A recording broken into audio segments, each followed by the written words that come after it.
Тэнгэрийн охин. Тэр охин сүүн тасгийн олон айлын дунд нэг л өдөр торойтол зогсож байжээ. Чухам хэн төрүүлж харсныг тэгээд яасныг мэдэхгүй. Харин биднийг уралцаар хурч очиход нэгэнт олон амтны хүрээн дотор торонд орсон туулаа шиг бүлтгэнэн байж үлээ. Хууч өдр сармаадээл нарийнхан суран бус хоёроос өөр хувцс хунаргүй ар шилэн дээрээ мушгин зангидсан хүрвтэр үсэнд багсайн задарч дал өмрийг нь бүрхсэн. Гэтэл нүүр царай гар хүлэнд биднийх шиг шалбарч шархалж холцруутаж сайртаагүй зунжангаа түүхис хүний зөөхий дотор байлгаж байгаад сая гаргаж ирсэн юм шиг булбрай тунгалаг хийгээд товгор тухтай. Шүвгэрдүү нүүрэнд нь гүн шигдсэн дүрлэгэр алгнууд зурайсан тод хөмсөг хянгандуу хамар сэлтэн нэг л сүрдмээр хэл мэддэг бололтой. Харин дуугарч ярих нь үгүй. Асуусанд толгой тохих эсвэл сэсгсрэх төдий л хариу өгнө. Бидний мэдэж авсан ганц зүйл гэвэл нэр нь хасаа. Түүгээр хүмүүст өөрийнхөө тухай өгөх мэдүүлэг нь юроос шовтарсныг тэгэхэд хэн ч мэдээгүй. Томчуулын хилцгийг сонсвол эсэргүүний жилүүдэд уул хадаар дайжиж нуугдсан амтны үр түл байх.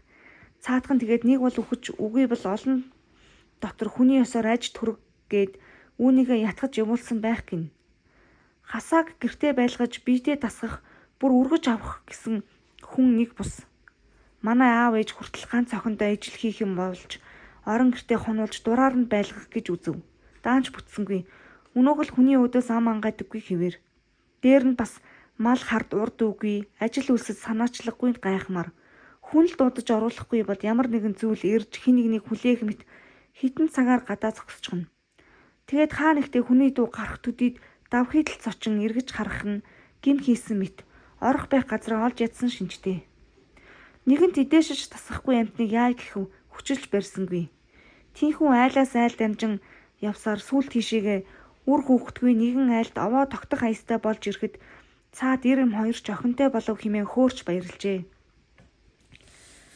Харин намар нь бүрэн хувцлаад сургууль хүргэж өгснийг хөндлөнгийн нэгэн дээлтэйч гэсэн тэнгэрээс яасан үрийг өөрөөсөө холдуулж алдав гэж өөлж байхад өөр нэгэн өөрснийхөө өнөөдрийг биш өнчин амтны хитийг бодож сургууль соёлын мөр хөөлөх нь зүв байлгүй яахав гэж магтаж байв.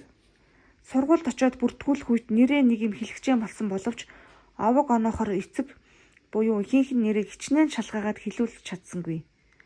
Тэгэхээр нэгэнт л үргэж авч байгаа юм чинь надаар өглөж болох байлгүй гэж орон гэртээ байлгаж хувцс хундрыг нь бэлтгээд Алтай алаг шилийн туслангаас нааш сундалж авчирсан ир хэлжээ.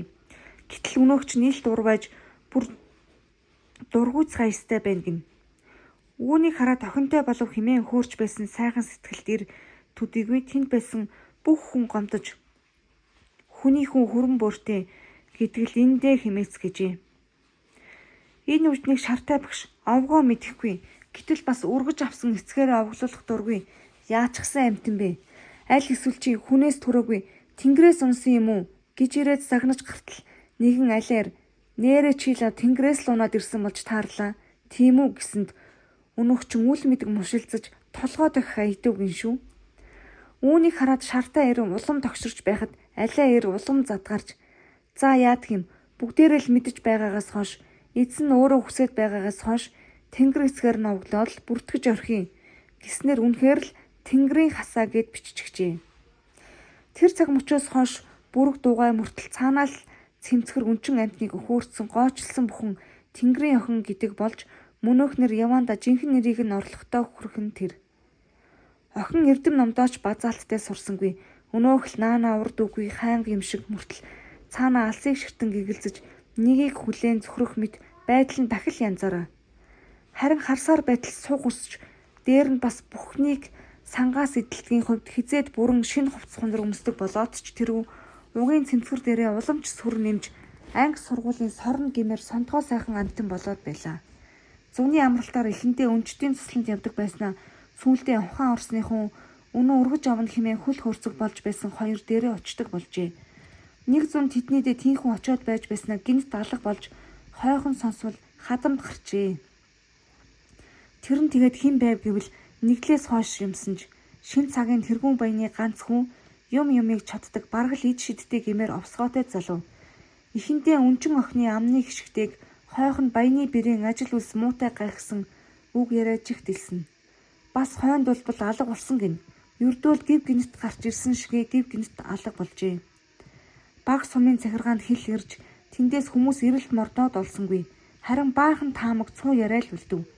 Баяны хүүг нэг нь хүн амныг хэрэгт хардаж ярихад нөгөө нь алтан хитэн таргууны цус нэгдлийн хитэн тэмээний хөлсөөр хүлдсэн панцчин хэмээн эс тоомсорлож түүний дэргэд тийм сайхан бүсгүй яаж тогтох юм хаяад арилаа биз гин. Тийм үг яриа хэдий болтол үргэлжсэнийг бүү мэд. Даан худалгүй өөрөө би нутгаасаа гарч явлаа. Баг насаа дурсаж санахдаа миний баримжаа авдаг зүйлийн нэг нь Тэнгэрийн охины тухай дурсан ч байлаа. Тэнгэрийн охиныг эргэжил манайх хар нурын хүмүүнд цуссан. Хойд нь манай малаас өвчин гарч бид харинтын дорж ганц гэрээр хар ууландаа үлдсэн. Тэнгэрийн охиныг явсан намар манайх нагцынтай айл байсан. Аав нагац хоёр ирэлд явсан. Өвөл нь манай хотод галзуу чон орсон. Олон жилийн дараа би нутгаар очоод урт хуучийн завсар зайгаар Тэнгэрийн охиноос ахаад сураг дуулсан эсхийг асуугаатгсан чинь мэд хүн алга.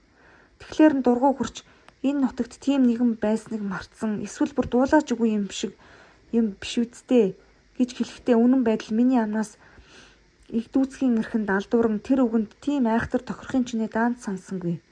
Ахмадууд мартчихснаа залуус дуулаагүйгээ бушуухан хэлж авч хүн болгон насаараа түрээ барих ажээ. Эхлээд гомдов, сүүл эргэлзэв. Тэнгэрийн охин гэж юроос байгаагүй би зүүдэлсэн юм биш байгаа. Эцэст нь өнөө авайл нөхөр нь байсан гэх хүнтэй уулзаж учрыг тодруулахаар шийдэв. Зах зайдуу нутгалдаг айлжээ. Цэл залуу хүүхэн гарчиж нохоо хорсон нь зигзээд шүвийг од сэтгэлд явсан дүр зүрхтэй төстөөч юм шиг. Охин үлдээсэн тэр нь үгс жүндийгөд байгаа нь энэ болов уу гэж ихэндээ бодлоо.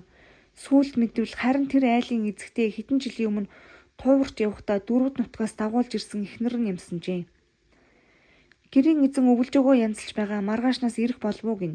Арх сүгнөж цай хоол хийх бүсгүй бас төвгөр дух хөнхөр нүдтэйг олж харахтаа зүрх амаа гарчих шахав. Гээд мал хар мөнгө төгрөг ярьсан байдлаасаа яа харахгүй газрын амтан болох нь илт. Бас намайг хонуулгач дуртай юм шиг. Хотын сонин сонсох гин. Хүний газар уулын мохорт ууддагч бизээ. Тэнгэрийн охин гэж дуулсан уу гэлээ. Дуулаагүй ажээ. Өвөлжөө хүрэх замыг заалгаад яваад мордлоо.